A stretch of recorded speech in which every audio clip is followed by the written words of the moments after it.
সালাতু সালামু আলাইকা ইয়া রাসূলাল্লাহ, সালাতু সালামু আলাইকা ইয়া হাবিবাল্লাহ, সালাতু সালামু আলাইকা ইয়া শাফিয়াল মাজনাবিন, সালাতু সালামু আলাইকা ইয়া রাহমাতাল লিল আলামিন।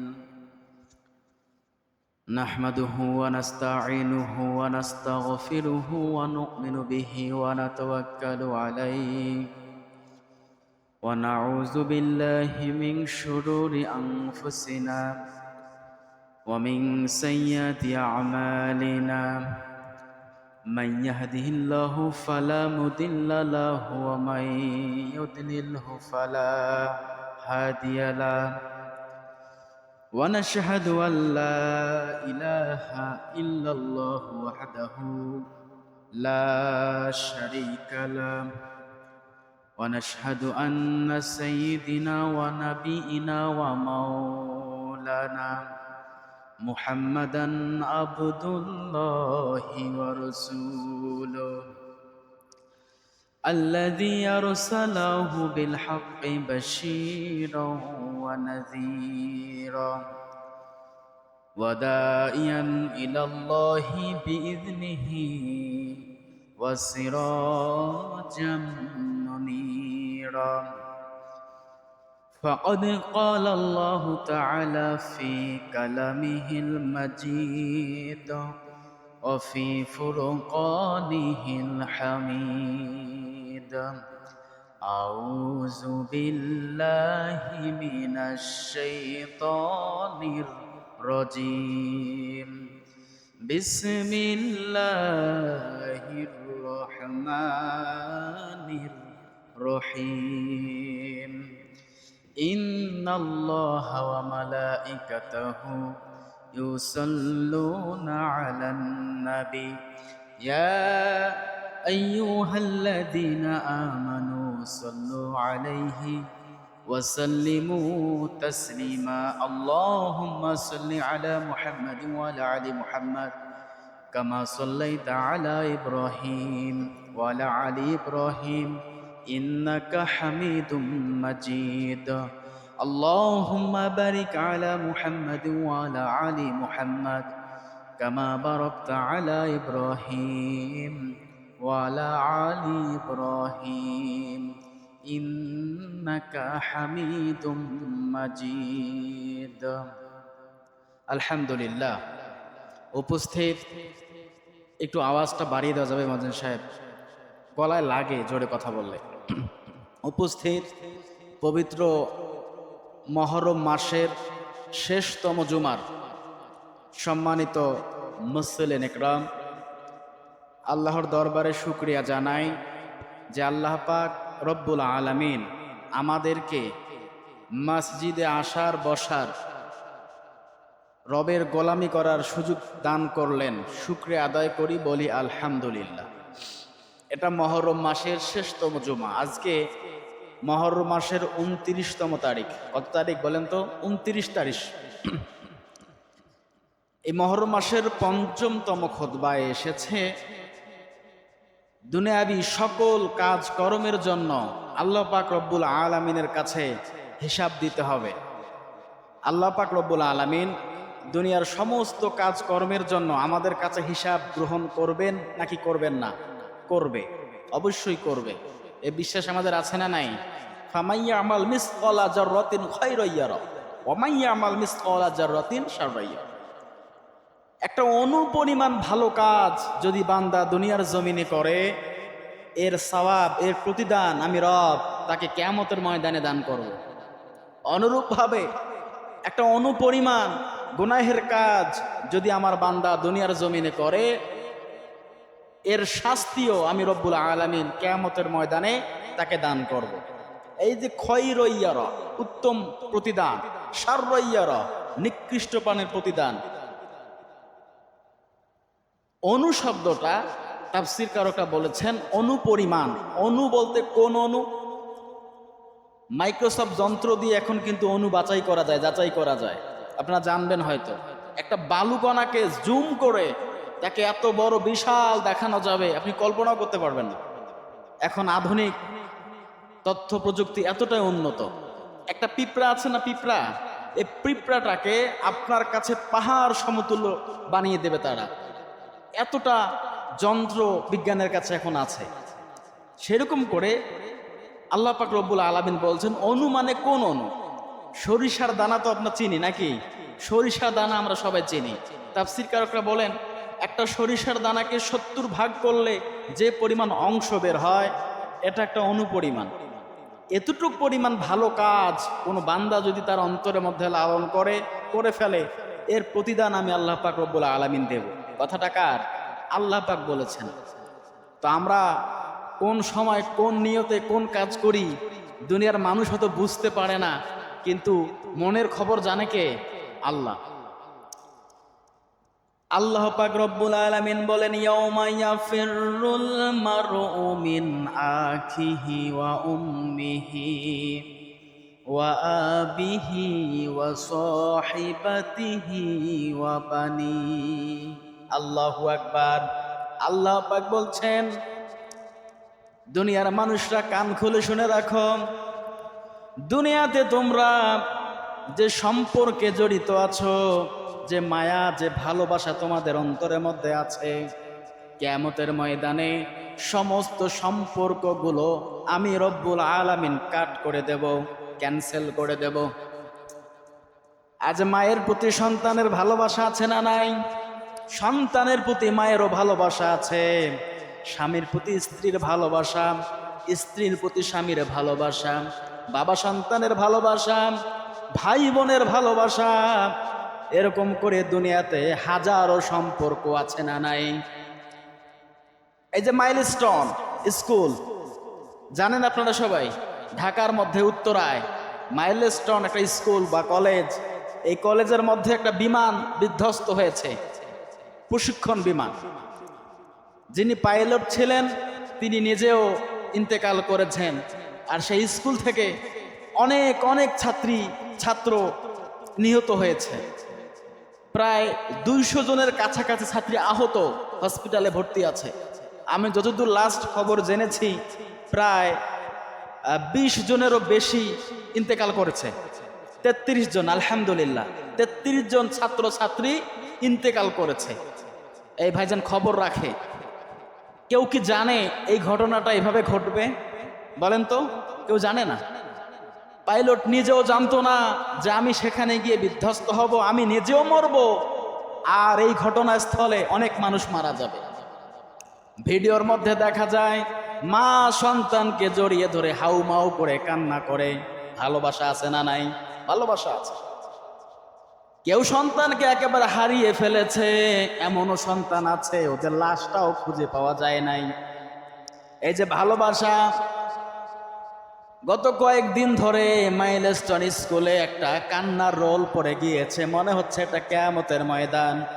মা বাবারা ছুটে আসে, সন্তানের নাম বলে, রোল বলে, আমার সন্তানটাকে বের করে দেন।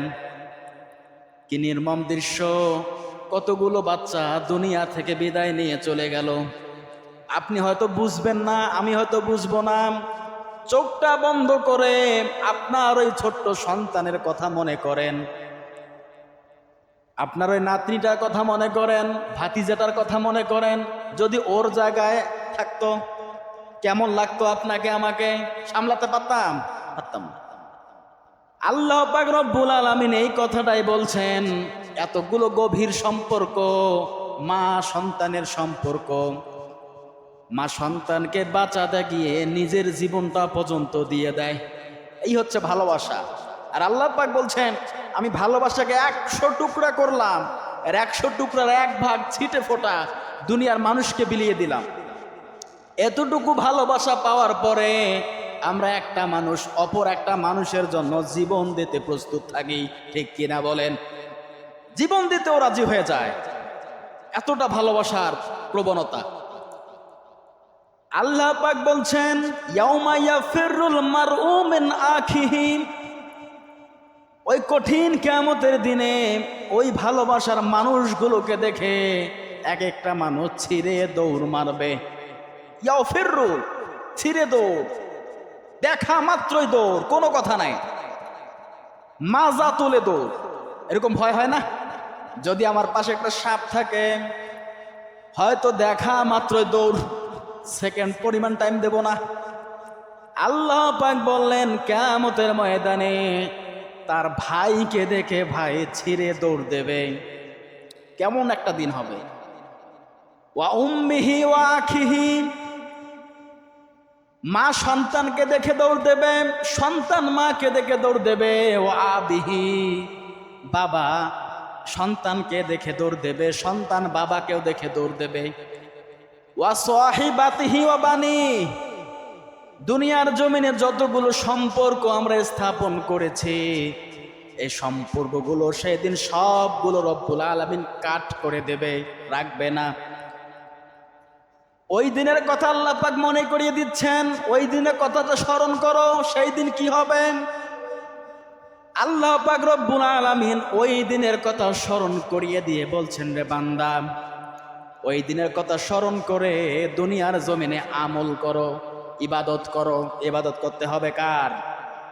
আল্লাহ পাকের ইবাদত করতে হবে। ইবাদত শুধুমাত্র আল্লাহ পাকের জন্য হবে।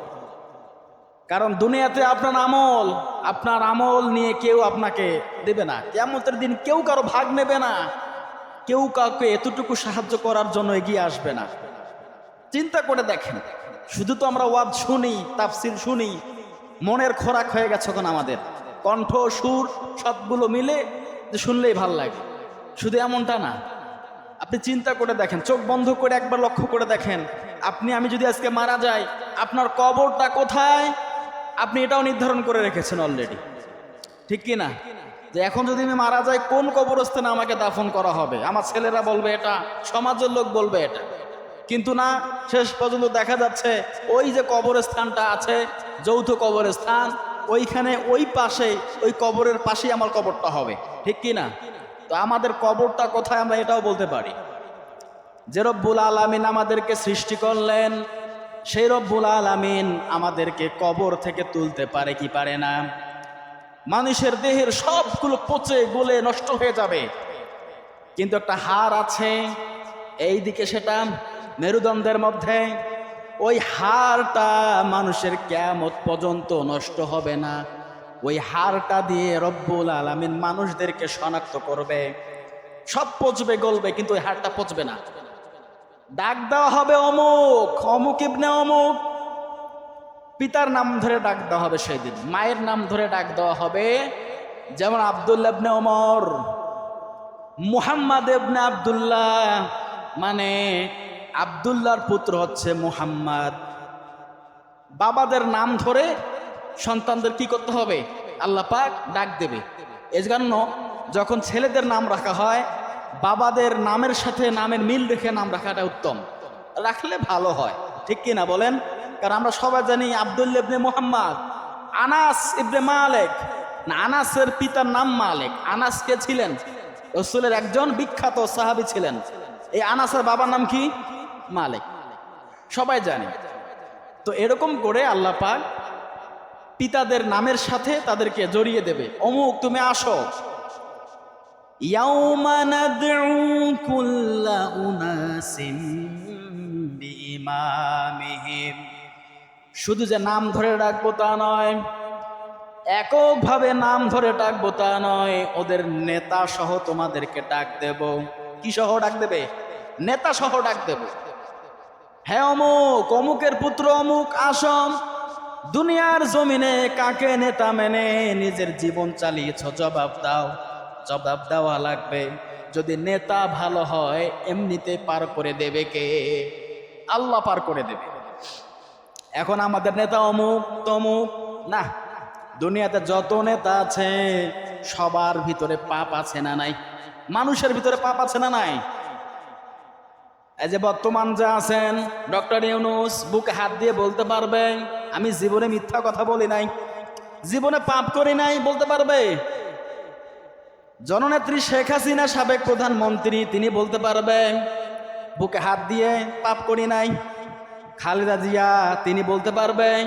ডক্টর শফিকুর রহমান, আমিরে জামাত, তিনি বুকে হাত দিয়ে বলতে পারবেন আমি জীবনে পাপ করি নাই, মিথ্যা কথা বলি নাই, বলতে পারবে?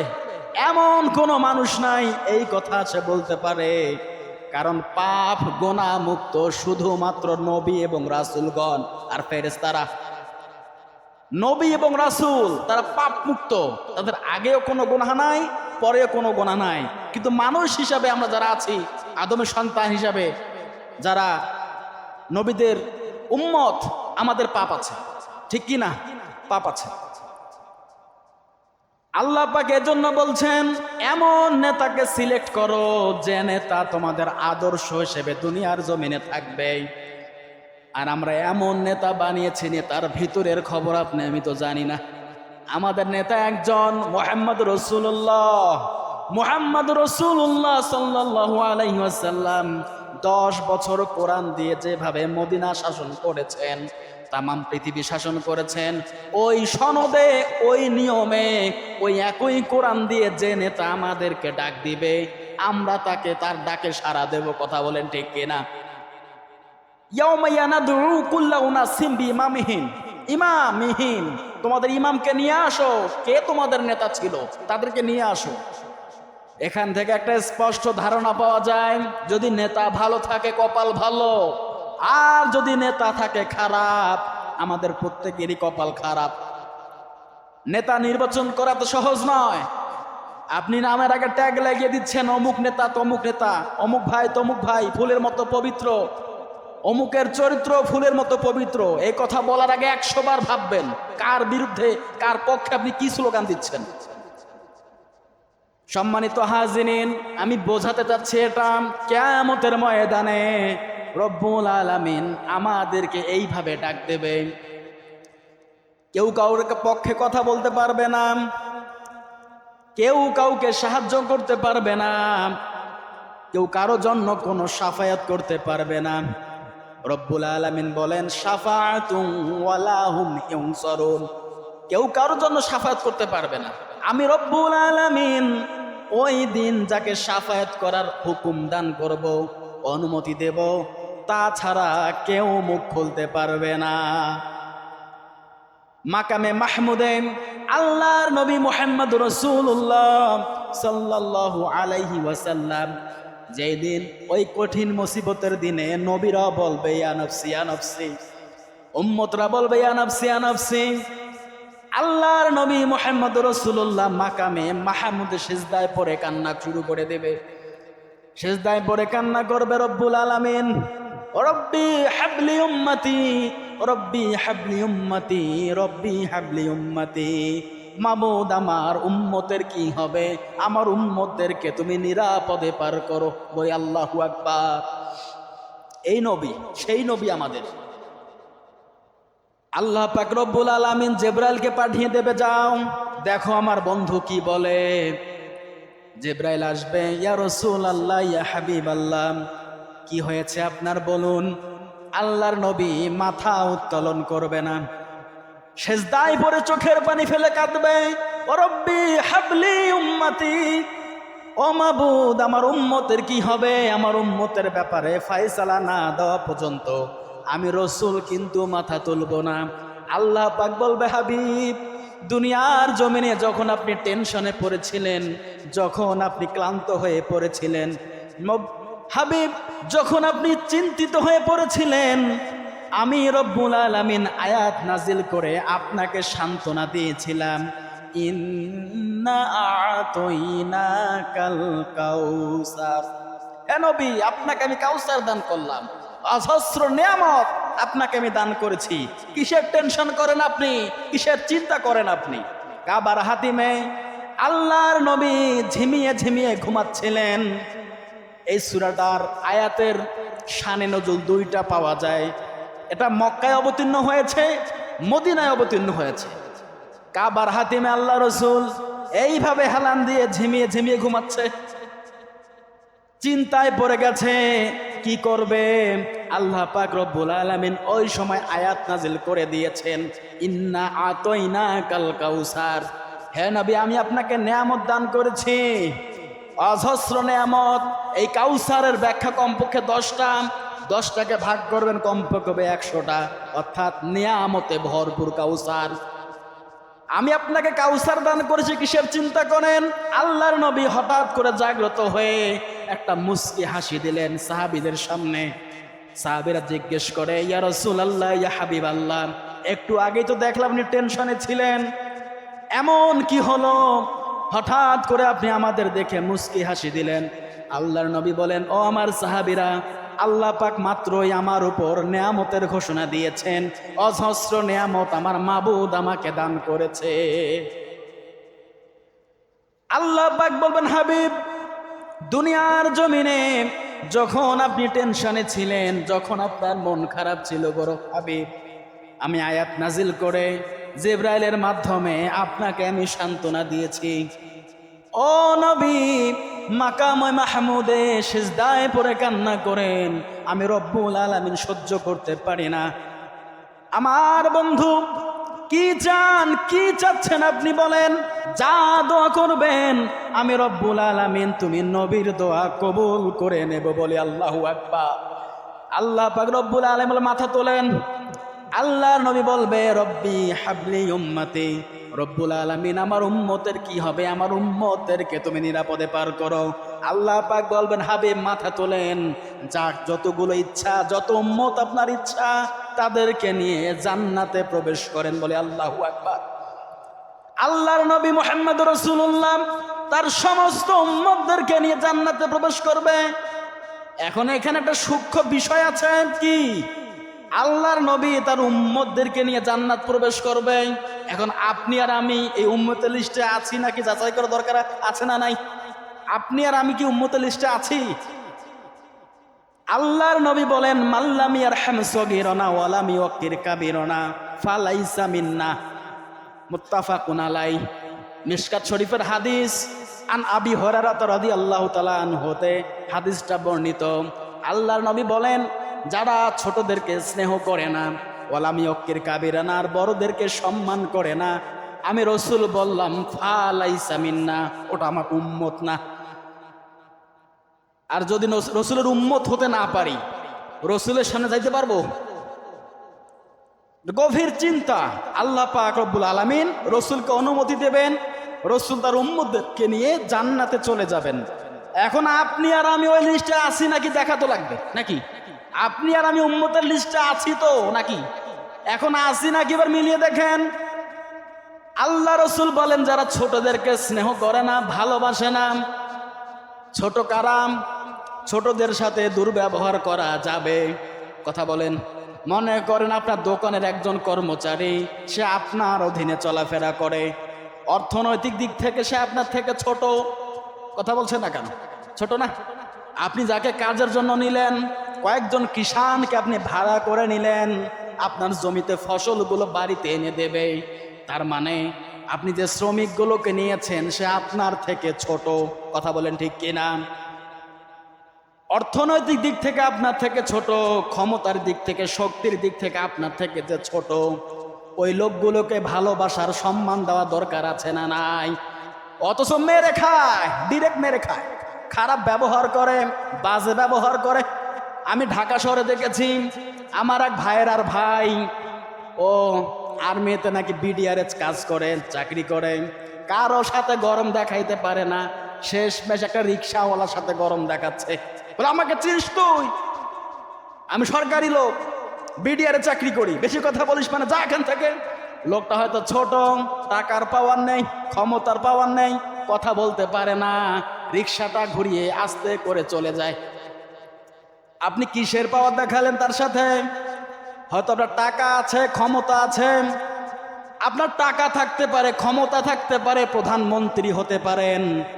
আল্লাহ রসুলের হাদিস অনুযায়ী রসুলের উম্মত এখনো হতে পারেন নাই, কারণ আপনি ছোটদেরকে স্নেহ করা শেখেন নাই, ভালোবাসা শেখেন নাই। এরকম ব্যবহার করলে রসুলের উম্মত হওয়া যাবে? আমি চোখের সামনে দেখেছি অনেকগুলো মানুষ, টাকার পাওয়ার গরম আছে, ওরা ছোট অধীনস্থ মানুষগুলোর সাথে দুর্ব্যবহার করে, ওরা মনে করে এরা আমার গোলাম। এত নিকৃষ্ট মানে ব্যবহার মানুষ মানুষের সাথে করে। যারা এই যে এই মানুষগুলোর সাথে, যারা ছোট লোকগুলোর সাথে, ক্ষমতার ছোট, বয়সের ছোট, এই দুর্বল মানুষগুলোর সাথে যারা ক্ষমতার বড়াই দেখায়, টাকার পাওয়ার দেখায়, ক্ষমতার জোর দেখায়, আপনি আর যাই হন না কেন রসুলের হাদিস অনুযায়ী এখনো রসুলের উম্মত হতে পারেন নাই। তা আমি বললাম না, রসুল বলেছে। রসুল বলে নাই কথাটা? একটু বিবেক দিয়ে চিন্তা করে দেখেন, রসুল যদি বলে তাহলে কি আপনি আমি রসুলের উম্মত হতে পারলাম? আপনারা আমরা যারা এখানে আছি, আমাদের অধীনস্থ আমাদের নিচের লোকগুলো যারা আছে, সে বয়সে ছোট হোক, টাকার দিক থেকে ছোট হোক, আর ক্ষমতার দিক থেকে ছোট হোক, আর আর এদিকে কর্মকর্তার দিক থেকে ছোট বড় হোক, এদেরকে ভালোবাসা দরকার আছে না নাই? খারাপ ব্যবহার করা যাবে? কখনোই খারাপ ব্যবহার করা যাবে না। যদি আপনি আমি খারাপ ব্যবহার করি, আল্লাহ রসুলের হাদিস অনুযায়ী আমরা রসুলের উম্মত হতে পারি। আর যদি উম্মত হতে না পারি, কিয়ামতের ময়দানে ওই কঠিন মুসিবতের দিনে আল্লাহ রসুল আমাদের জন্য শাফায়াত করবে না, করবে তার উম্মতের জন্য। কথা বলেন ঠিক কিনা? আল্লাহ রসুল তো বলবে না ইয়া হাবলি উম্মতি বলবে। আল্লাহ রসুল যদি বলতো হাবলি নাস রব্বি হাবলি নাস, হে রব্বুল আলামিন মানুষদের কি হবে, মানুষদের কি হবে? রব্বি হাবলি মুমিনিন, মুমিন বান্দাদের কি হবে এটাও বলবে না, শুধু বললে উম্মতি উম্মতি, আমার উম্মতের কি হবে। আর উম্মতের লিস্টে আপনি আমি আছি না নাই দেখার দরকার আছে না নাই? দ্বিতীয় স্টেপ আছে ওয়ালাম ইউক্কির কাবিরা নাম, যারা বড়দেরকে সম্মান করে না, শ্রদ্ধা করে না, ফালাইসা মিন্না, ওটাও আমার উম্মত হতে পারে না। লাইসা মিন্না, ও আমার উম্মত নয়। এখন বড় কারাম, বড় বয়সে যারা বড়, ঠিক কিনা বলেন? বয়সে বড় তো অনেক মানুষ আছে আমাদের। একটা বয়সে বড় মানুষ, তাদেরকে সম্মান দেওয়া দরকার আছে না নাই? এখন রাস্তা দিয়ে হেঁটে যাবেন, ছেলেরা দুষ্টুমি করে, মানুষের বাড়ি থেকে চুরি করে লাইন নিয়ে ক্রিকেট খেলে, ফুটবল খেলে, ব্যাডমিন্টন খেলে।